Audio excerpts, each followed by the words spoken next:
Olá, eu sou a aluna Isa Vitória Tati de Oliveira e vou apresentar o PIC do Mapeamento da Produção Científica Brasileira sobre os enquadramentos jurídicos do corpo humano da Universidade Positivo, ciclo 2020-2021. Bom, uma breve introdução do direito moderno. Eu vou falar sobre como ele foi influenciado pelo dualismo antropológico radical de Descartes, em que o sujeito direito ele era completamente desencarnado, abstrato, de pura racionalidade e vontade. Entretanto, a personalidade jurídica, que é a identidade do sujeito, ela nada tinha a ver com o seu corpo, com a sua materialidade concreta. Assim, o corpo ele acaba aparecendo apenas como objeto de tutela jurídica. E ainda no direito privado, ele estava excluído de toda essa cena. Então, quando a tecnologia, após a virada cibernética, inclui o corpo humano como objeto de manipulação e recombinação, só assim o corpo ele é reinserido no direito. Então, verifica-se o reconhecimento progressivo do poder sobre o próprio corpo. Então, diante dessas permanentes modificações, a teoria jurídica ela desempenha papel extremamente importante na construção do estatuto jurídico do corpo humano, que é formulando e reformulando seus conceitos, e por isso ela acaba necessitando de um mapeamento. Bom, o objetivo do nosso projeto é mapear os artigos científicos em língua portuguesa e que são disponíveis em periódicos brasileiros sobre enquadramento jurídico do corpo humano, que seria, na plataforma da CAPES. Então, nós queríamos catalogar os artigos científicos e acabamos montando um banco de dados com uma planilha totalmente organizada. Queríamos, então, apresentar como é feita essa distribuição da produção durante todo o tempo da nossa pesquisa, quais temas sobre o corpo humano foram mais discutidos em todos os periódicos nesse período, e apresentar ainda autores e instituições que tiveram uma maior produção. Nos procedimentos metodológicos, nós executamos uma busca com o uso de 39 termos, então foi um método quantitativo, nas revistas indicadas pela plataforma Sucupira como qualificadas na área do direito. Então, nesse total, dividiam-se em revistas com potencial A1, A2 e extrato de direito, que foram essas as selecionadas para pesquisa, mas também dividiam-se em B1, B2, B3, B4, B5 e C. Então, nessa seleção inicial, selecionamos as 3, que resultaram em 228 periódicos.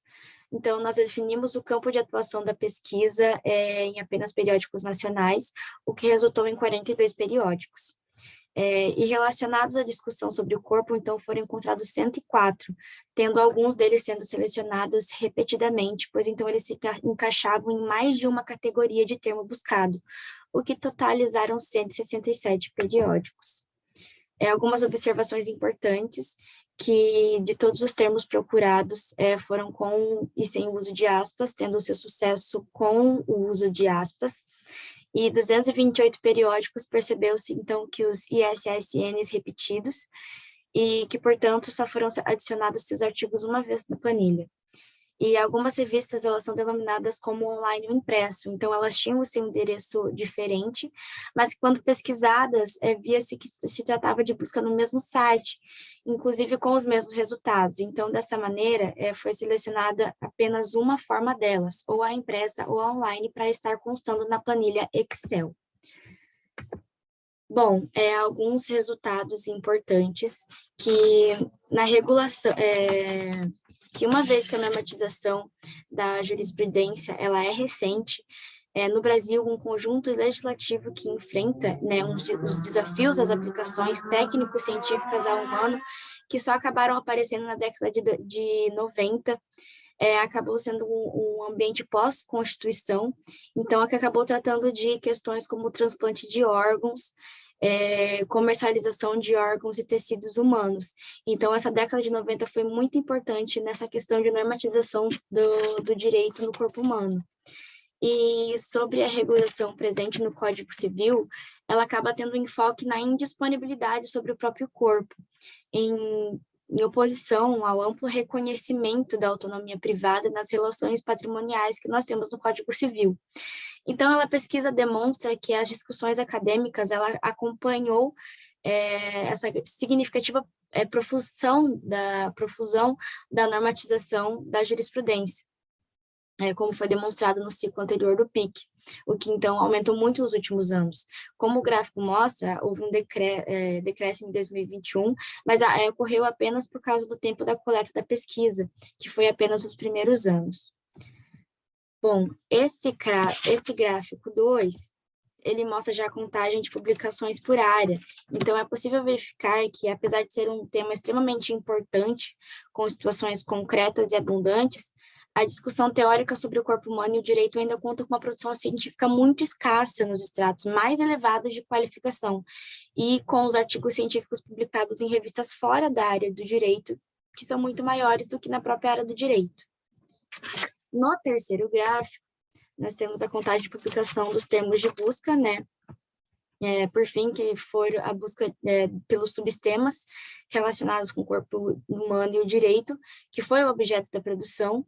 Então, destaca-se a grande quantidade de artigos tratando da temática da autonomia corporal, que foram 61 ao total, englobando os termos de consentimento livre esclarecido, consentimento esclarecido, direito ao próprio corpo, autonomia e corpo e autodeterminação.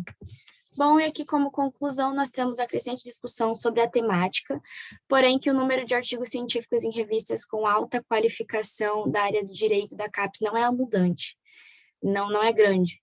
A maior quantidade dos artigos, então, ela está em outras revistas de outras áreas de conhecimento, que é uma existência de um campo ainda com muita possibilidade de desdobramento e produção, que o Estatuto Jurídico do Corpo Humano é um objeto em permanente mutação, exigindo mudanças que são frequentes, mas que a legislação não consegue acompanhar com a velocidade necessária. E o mapeamento da produção científica, então, permite auxiliar na compreensão dos caminhos que seguirão no futuro da tutela jurídica sobre o corpo, por isso que essa pesquisa ela é tão importante, por isso que o mapeamento é tão importante. E é isso, eu agradeço pela atenção.